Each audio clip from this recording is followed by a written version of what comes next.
करून की कहानी, धन, अहंकार और विनाश की कहानी। बहुत समय पहले मिस्र में पैगंबर मूसा अलैहिस्सलाम के समय में करून नामक एक व्यक्ति रहता था। करून बनी इस्राएल के लोगों में से था जो फिरौन के अधीन गुलामी में जी रहे थे। लेकिन करून बहुत अमीर था और ऐशो आराम की जिंदगी जी रहा था। अल्लाह ने करून को अपार धन दिया था। उसके खजाने इतने अधिक थे कि उनकी चाबियां तक कई ताकतवर आदमी भी नहीं उठा सकते थे। वह महंगे कपड़े पहनता, शानदार महलों में रहता और नौकर चाकरों से घिरा रहता। उसका धन उसे घमंडी बना चुका था और वह गरीबों की मदद करने के बजाय खुद को सबसे बड़ा मानने लगा। एक दिन बनी इस्राएल के कुछ भले लोगों ने करून को समझाया, घमंड मत करो, क्योंकि अल्लाह घमंडी लोगों को पसंद नहीं करता। जो कुछ अल्लाह ने तुम्हें दिया है उसका इस्तेमाल आखिरत के लिए करो और इस दुनिया में भी अपना हिस्सा मत भूलो। जैसे अल्लाह ने तुम पर भलाई की है वैसे ही तुम भी लोगों पर भलाई करो और धरती में फसाद मत फैलाओ। निश्चय ही अल्लाह फसाद करने वालों को पसंद नहीं करता। सूरह अल-कसस 28:76-77। लेकिन करून ने उनकी बातों को अनसुना कर दिया और अहंकार से बोला, मुझे ये सब मेरी अपनी बुद्धि और मेहनत से मिला है। सूरह अल-कसस 28:78। वह ये भूल गया कि यह सब कुछ अल्लाह की ओर से एक परीक्षा थी। करून ने नेक लोगों की नसीहत को नहीं माना और वह अपने धन दौलत का दिखावा करता रहा। वह महंगे वस्त्र पहनकर, सोने से जड़ी गाड़ियों में सवार होकर सड़कों पर निकलता। गरीब और कमजोर लोग उसकी संपत्ति को देखकर आश्चर्यचकित रह जाते। कुछ लोग आपस में कहते, काश हमारे पास भी करून की तरह धन होता, वह कितना खुशकिस्मत है। लेकिन ज्ञानी लोग समझाते, अल्लाह का इनाम उन लोगों के लिए है जो ईमान लाते हैं और अच्छे कर्म करते हैं। इस दुनिया की चमक दमक पर मत जाओ। लेकिन करून घमंड में अंधा हो गया। उसे लगा कि उसका धन उसे अजेय बना देता है और वह जो चाहे कर सकता है। उसका अहंकार इतना बढ़ गया कि उसने पैगंबर मूसा अलैहिस्सलाम का विरोध करना शुरू कर दिया। करून अल्लाह की नेमतों को मानने से इनकार कर चुका था और मूसा अलैहिस्सलाम के खिलाफ साजिशें करने लगा। वह उनके नेतृत्व को कमजोर करने के लिए झूठ फैलाने लगा।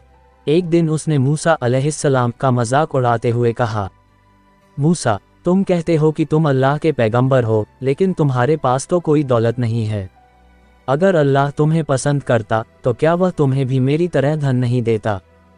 मूसा अलैहिस्सलाम धैर्य से बोले, दुनिया एक परीक्षा है करून। जो अल्लाह देता है वह उसकी पसंद या नापसंदगी का संकेत नहीं है। असली बात यह है कि इंसान अपने धन का इस्तेमाल कैसे करता है। लेकिन करून घमंड में चूर था और उसने अल्लाह की राह पर चलने से इनकार कर दिया। एक दिन करून ने अपनी अमीरी का दिखावा करने के लिए एक भव्य जुलूस निकाला। उसने अपने सबसे कीमती वस्त्र पहने, सुनहरी रथों को सजवाया और बड़ी शान से सड़कों पर निकला। लोग उसकी दौलत देखकर चकित रह गए।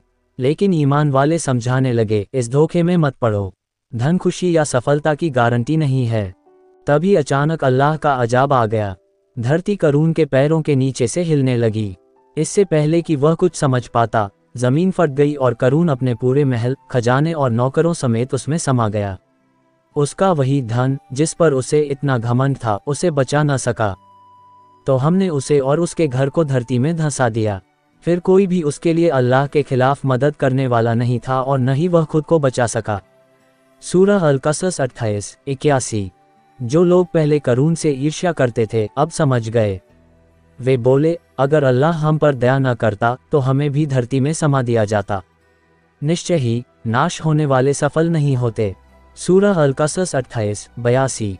करून की कहानी हम सभी के लिए एक बड़ी सीख है। ये हमें बताती है कि धन और ताकत हमेशा के लिए नहीं होते और घमंड इंसान को तबाह कर देता है। असली सफलता नम्रता, शुक्रगुजारी और अल्लाह की दी हुई नेमतों का सही इस्तेमाल करने में है।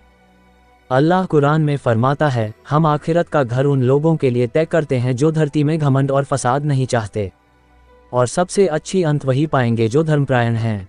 सूरह अल-कसस 28:83। सीख यह है कि चाहे इंसान कितना भी अमीर क्यों न हो, अगर उसके पास ईमान और नम्रता नहीं है तो उसकी दौलत बेकार है। करून की कहानी हमें याद दिलाती है कि धन का सही उपयोग भलाई के लिए होना चाहिए, न कि घमंड और अत्याचार के लिए। अल्लाह हमें विनम्रता और भलाई की राह पर चलने की तौफीक दे और हमें समझ दे कि असली सफलता उसी की आज्ञा का पालन करने में है। आमीन।